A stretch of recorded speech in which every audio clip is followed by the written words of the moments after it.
वतन आबाद रहे तू, झंडा ऊंचा रहे हमारा।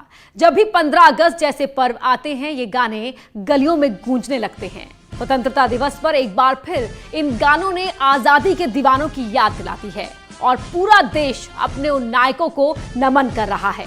देश के कोने कोने से आई तस्वीरें बता रही हैं कि भारत ने किन संघर्षों का सामना कर ये मुकाम हासिल किया है।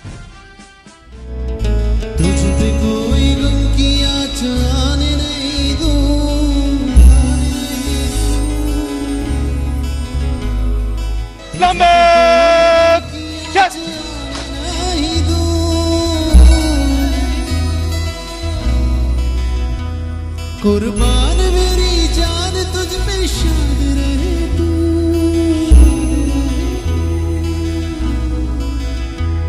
कुर्बान मेरी जान तुझ पे। ऐ मेरे वतन आबाद रहे तू, ऐ वतन वतन मेरे आबाद रहे तू, ऐ वतन वतन मेरे आबाद रहे तू।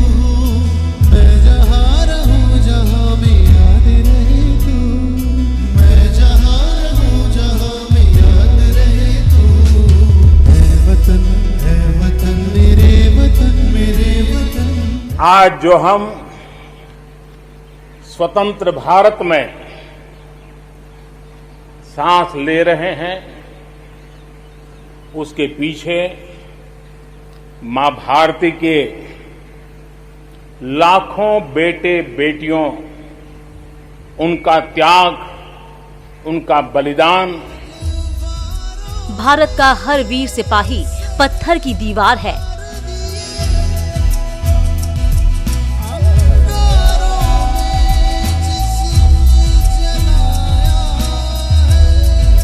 हमारे फौज के जाबाज जवान, हमारे अर्धसैनिक बल, हमारे पुलिस के जवान, सुरक्षा बल से जुड़े हुए हर कोई मां भारती के रक्षा में जुटे रहते हैं, सामान्य मानवी की सुरक्षा में जुटे रहते हैं। देश मेरे मेरी जान है तू, देश मेरे मेरी जान है तू। देश मेरे मेरी शान है तू।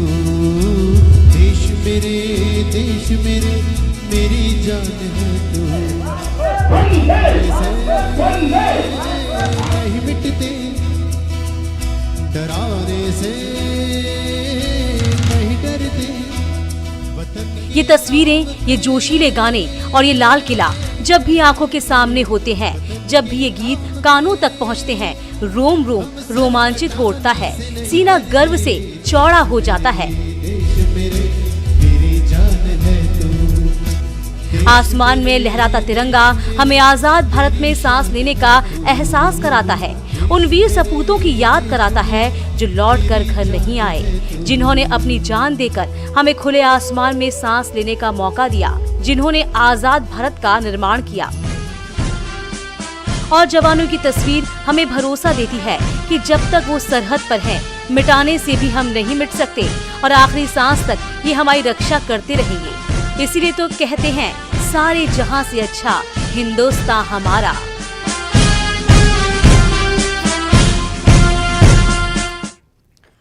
पंद्रह अगस्त हो या 26 जनवरी, ऐसी तस्वीरें हमें हमारे पूर्वजों की याद दिला देती हैं, उनके बलिदान को समझने के लिए कहती हैं और आने वाले वक्त को और बेहतर होने की प्रेरणा देती हैं।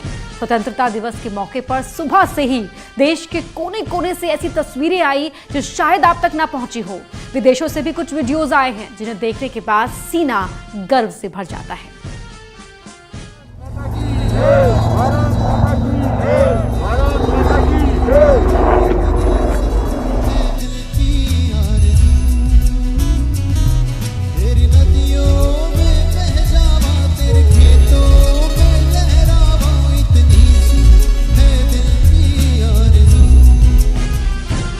सत्रह 17,000 फीट की ऊंचाई पर तिरंगा,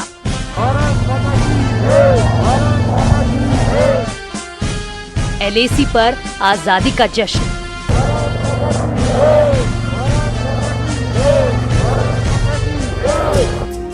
लाल किले की प्राचीर से लेकर लद्दाख की सीमा तक में झंडा ऊंचा है हमारा। मिट्टी में मिल जावा गुल बन के, मैं खिल जावा इतनी सी है दिल की आरज़ू। लद्दाख में देश की सुरक्षा करने वाले आईटीबीपी के जवानों को देखिए। ये वही पेंगोंग झील है जिसके पास चीन ने घुसपैठ की नाकाम कोशिश की थी, लेकिन हमारे जवानों ने न उन्हें खदेड़ा बल्कि एलएसी के पास आजादी का जश्न भी बनाया। आईटीबीपी का एक जवान हाथ में तिरंगा लेकर आगे आगे चल रहा था और पीछे कदम ताल मिलाकर चल रहे जवान भारत माता की जयकारे कर रहे थे।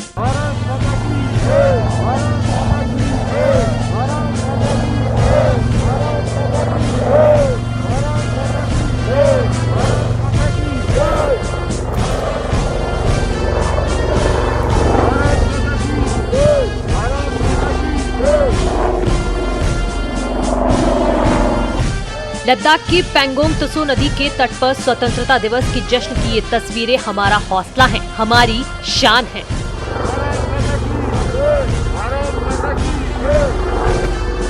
एलएसी के करीब आईटीबीपी के जवान तिरंगा को जब सलामी दे रहे थे तो लाल किले पर प्रधानमंत्री मोदी बिना नाम लिए चीन को ललकार रहे थे। प्रधानमंत्री मोदी ने कहा कि जिसने भी आंख उठाने की कोशिश की तो उसी की भाषा में उसे जवाब दिया जाएगा। इतनी आपदाओं के बीच ही सीमा पर भी देश के सामर्थ्य को चुनौती देने के दुष्प्रयास हुए, लेकिन एलओसी से लेकर एलएसी तक देश की संप्रभुता पर जिस किसी ने आंख उठाई, देश की सेना ने, हमारे वीर जवानों ने उसका उसी की भाषा में जवाब दिया है।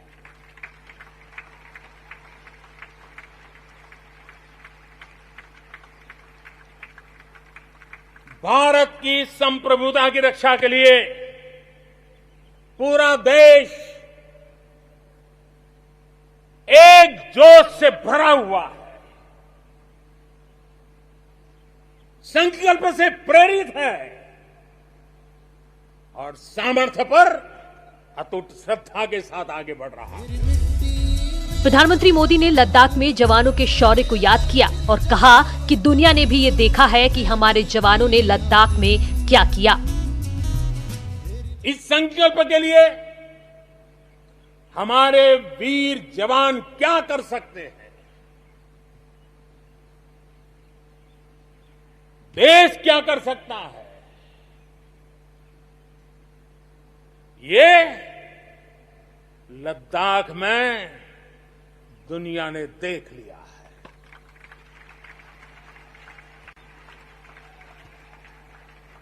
मैं आज मातृभूमि पर न्योछावर उन सभी वीर जवानों को लाल किले की प्राचीर से आदरपूर्वक नमन करता हूं।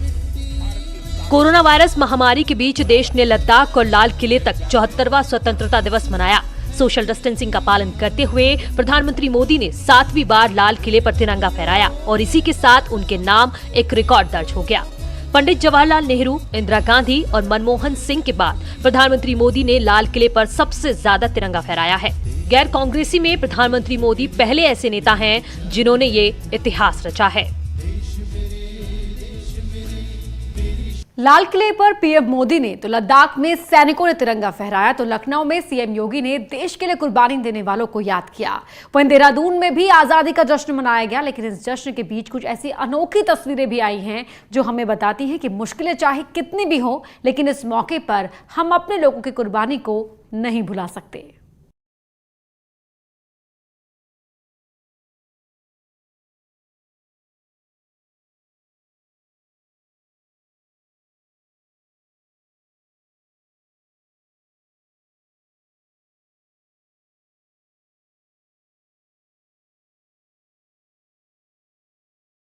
भारत माता की जय। भारत माता की जय। भारत माता की जय। भारत माता की जय।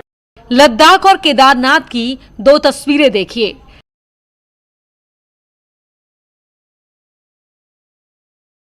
लद्दाख में 17,000 फीट की ऊंचाई पर तो केदारनाथ में 11,700 फीट की ऊंचाई पर तिरंगा फहराया गया।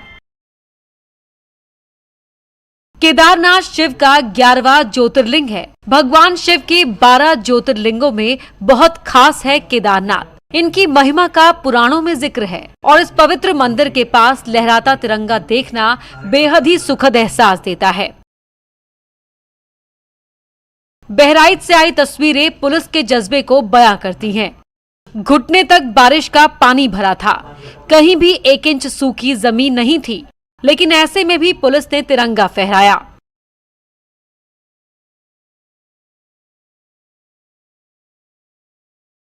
यही नहीं, पुलिस वालों ने अपने कर्तव्य को भी याद किया और जनता की सेवा करने की कसम दोहराई।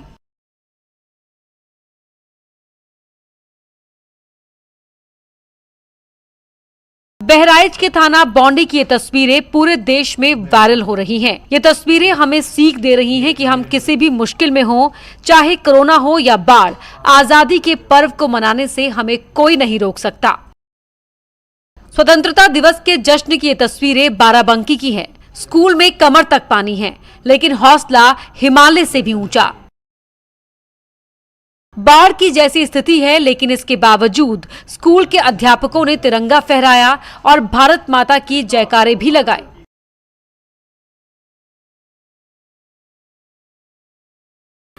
तो ये तीसरा मौका ऐसा है कि जिसमें पानी के भराव में हमको झंडारोहण करना पड़ा है, क्योंकि देश का आज़ादी का सबसे बड़ा पर्व है और ऐसी दशा में चाहे कितनी भी बाधाएं आएं, हमको झंडारोहण करना ही करना है। और 15 अगस्त को पर्व के रूप में हम सभी ग्रामवासी इसको मनाते हैं। स्कूल में मिठाई का भी इंतजाम किया गया था। तिरंगा फहराने के बाद लोगों ने एक दूसरे का मुंह मीठा कराया। हर साल इस स्कूल में 15 अगस्त के दिन बच्चों की भीड़ रहती थी। सांस्कृतिक कार्यक्रम होते थे, लेकिन इस बार कोरोना और बाढ़ के चलते चमक थोड़ी फीकी पड़ गई, लेकिन हौसला हाई है।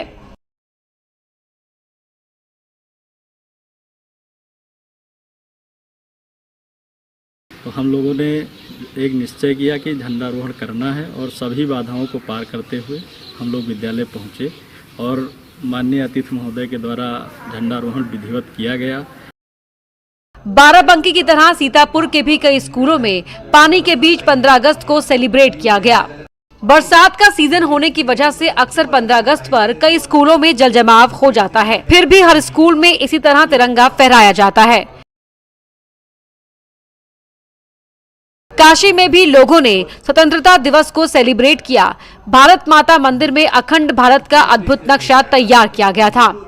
अगर कोरोना काल नहीं होता तो इस मंदिर में हजारों की संख्या में लोग होते, लेकिन गाइडलाइंस का पालन करते हुए कुछ लोग ही यहाँ आए थे। मंदिर तो आपने कई देखे होंगे, लेकिन बिना देवी देवता का पूरी दुनिया में एक ही मंदिर है और इस मंदिर में देवी हैं खुद माँ भारती। और इस मंदिर की खासियत ये है कि ये विशाल मंदिर है और यहाँ पर इसके गर्भगृह में ये नक्शा बना हुआ है। ये नक्शा आमतौर पर जो आप भारत का नक्शा देखते हैं उस नक्शे से अलग है। ये नक्शा अखंड भारत का है, यानी कि अविभाजित भारत का, जिस भारत में बलूचिस्तान भी दिखाया गया है, जिस भारत में पाक अधिकृत कश्मीर भी दिखाया गया है, जिस में तुर्किस्तान भी दिखाया गया है। और ये जो जहां आप पानी देख रहे हैं ये समुद्र है और समुद्र तल से कितनी ऊंचाई किसकी है ये भी बहुत बारीक मेजरमेंट किया गया है।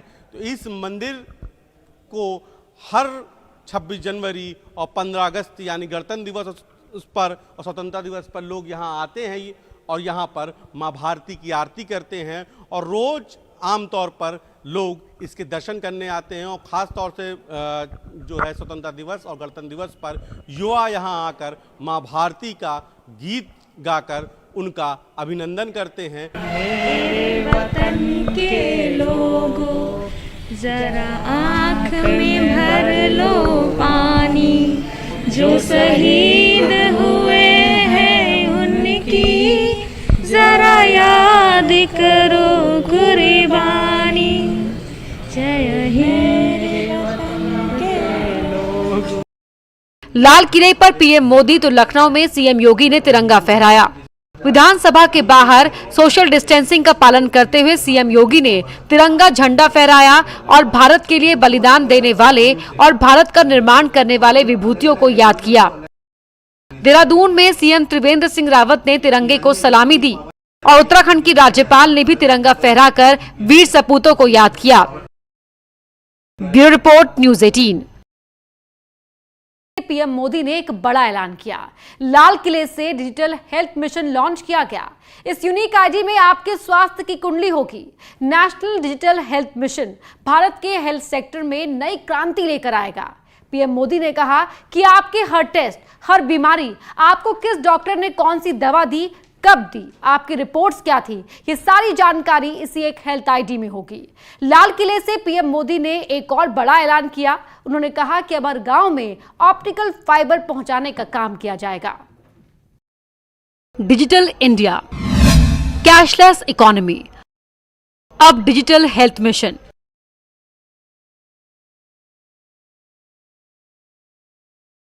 साल 2014 में सत्ता की बागडोर संभालने के बाद प्रधानमंत्री मोदी इंडिया को डिजिटल बनाने में जुटे हुए हैं।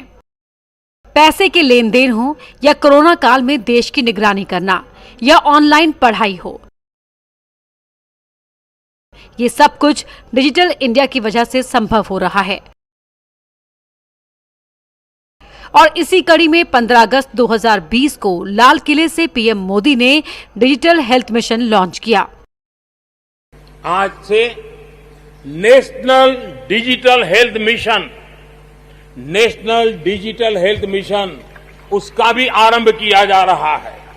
भारत के हेल्थ सेक्टर में ये एक नई क्रांति ले आएगा। हर व्यक्ति को नेशनल डिजिटल हेल्थ मिशन के तहत एक यूनिक कार्ड जारी किया जाएगा। ये आधार कार्ड की तरह होगा। इस कार्ड के जरिए मरीज के निजी मेडिकल रिकॉर्ड का पता लगाया जा सकेगा। इलाज में आने वाली परेशानियां कम करने के लिए टेक्नोलॉजी का बहुत सुविचारित रूप से उपयोग होगा। प्रत्येक भारतीय को हेल्थ आईडी दी जाएगी। ये हेल्थ आईडी प्रत्येक भारतीय के स्वास्थ्य खाते की तरह काम करेगी। आपके हर टेस्ट, हर बीमारी, आपको किस डॉक्टर के पास कौन सी दवा ली थी, उनका क्या डायग्नोसिस था, कब दी थी, आपकी रिपोर्ट क्या थी, ये सारी जानकारी इस एक हेल्थ आईडी में आपको समाहित की जाएगी। आसान भाषा में समझे तो आप देश के किसी भी कोने में इलाज कराने जाएंगे तो पर्ची और टेस्ट रिपोर्ट नहीं ले जानी पड़ेगी। डॉक्टर कहीं से भी बैठकर आपकी यूनिक आईडी के जरिए ये पता लगा सकेगा कि आपको क्या बीमारी है और अब तक की रिपोर्ट क्या है। डॉक्टर से अपॉइंटमेंट हो, पैसा जमा करना हो, अस्पताल में पर्ची बनवाने की भागदौड़ हो, तमाम दिक्कतें नेशनल डिजिटल हेल्थ मिशन के माध्यम से अनेक मुसीबतों से मुक्ति मिलेगी और उत्तम स्वास्थ्य के लिए हमारा कोई भी नागरिक सही फैसले कर पाएगा। इसे अभी अनिवार्य नहीं किया जाएगा। मतलब ये कि आप पर निर्भर है कि इससे जुड़ रहे हैं या नहीं, लेकिन उम्मीद है कि आने वाले दिनों में इसे अनिवार्य कर दिया जाए। लेकिन सवाल यह है कि आखिर ये काम कैसे करेगा। मरीज का मेडिकल डेटा रखने के लिए अस्पताल, क्लिनिक, डॉक्टर एक सेंट्रल सर्वर से लिंक रहेंगे। मतलब ये कि इसमें डॉक्टर, अस्पताल या जांच क्लिनिक भी रजिस्टर्ड होंगे। अस्पताल, क्लिनिक, डॉक्टर के लिए भी ये व्यवस्था अभी अनिवार्य नहीं है। इस योजना में ई फार्मेसी और टेलीमेडिसिन सेवा को भी शामिल किए जाने की योजना है। कई लोग अभी इसे समझ नहीं पा रहे। इसे समझने के लिए जरा गौर कीजिए। मान लीजिए कि रमेश कुमार ने लखनऊ में किसी प्राइवेट हॉस्पिटल में इलाज और क्लिनिक में जांच कराई है, लेकिन बाद में रमेश को इलाज के लिए दिल्ली जाना पड़ता है। अब अगर लखनऊ का प्राइवेट हॉस्पिटल और क्लिनिक सर्वर लिंक से जुड़े हैं तो मरीज की एक डिजिटल फाइल बना देंगे। इसमें मरीज की बीमारी से लेकर जांच और दवाइयों तक का जिक्र होगा। अब रमेश की यूनिक आईडी से दिल्ली का डॉक्टर ये पता लगा लेगा कि मरीज को क्या बीमारी है और अब तक कौन सी दवाइयां दी गई हैं या जांच में क्या मिला है। पीएम मोदी ने लाल किले से एक और बड़ा ऐलान किया। प्रधानमंत्री ने देश के सभी गांवों को फाइबर ऑप्टिक से जोड़ने की बात कही और ये लक्ष्य 1000 दिन में पूरा कर दिया जाएगा।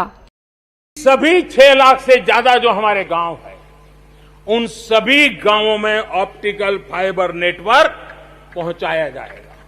6 लाख से अधिक गांव में हजारों लाखों किलोमीटर ऑप्टिकल फाइबर का काम चलाया जाएगा और हमने तय किया है 1000 दिन में 1000 दिन के अंदर अंदर देश के 6 लाख से अधिक गांव में ऑप्टिकल फाइबर नेटवर्क काम पूरा कर दिया जाएगा। Bureau report, news 18। PM Modi ऐसे ही इतिहास नहीं रच रहे हैं। उनके ठोस फैसले, उनका नेतृत्व जनता को पसंद आ रहा है। जनता खुलकर बोल रही है कि सालों से लटके मुद्दों को पल भर में सुलझा देना मोदी के ही बस की बात है। पीएम मोदी ने पिछले 6 सालों में आर्थिक सुधारों के साथ साथ कुछ ऐसे भी काम किए जो ऐतिहासिक हैं। देश के सामने 70 साल से एक और बड़ा चैलेंज था, जिसे कुछ दिन पहले भारत ने फेयरवेल दे दिया है।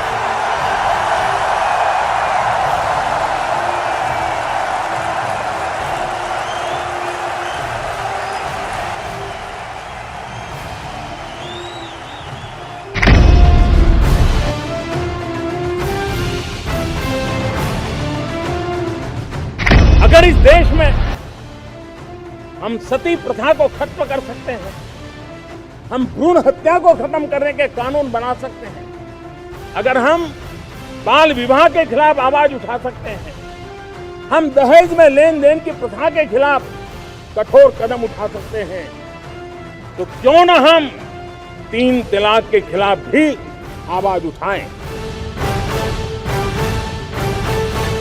साथियों, राम मंदिर के निर्माण का फैसला सुप्रीम कोर्ट ने दे दिया है। मेरी आपसे प्रार्थना है और मैं हाथ जोड़ के प्रार्थना करता हूं कि आप इस समय देश में जहां भी हैं वहीं रहें।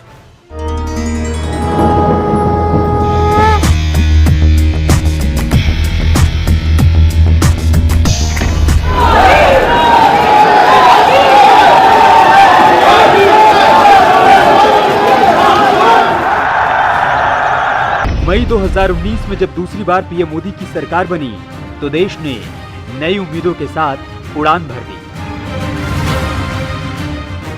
एक के बाद एक बड़े और ऐतिहासिक फैसलों ने पीएम मोदी को ग्लोबल लीडर्स की कतार में लाकर खड़ा कर दिया। देश के अंदर बाहर हर मोर्चे पर पीएम मोदी के बड़े फैसलों ने उनका कद काफी ऊंचा कर दिया। आज भी जब दुनिया विश्व के बड़े नेताओं के बीच मजबूत लीडर्स का सर्वे करती है तो पीएम मोदी का नाम सबसे पहले आता है। कोरोना काल में जब दुनिया संकट में है तो पीएम मोदी मजबूत राष्ट्रों की मदद कर महानायक बनकर उभरे हैं।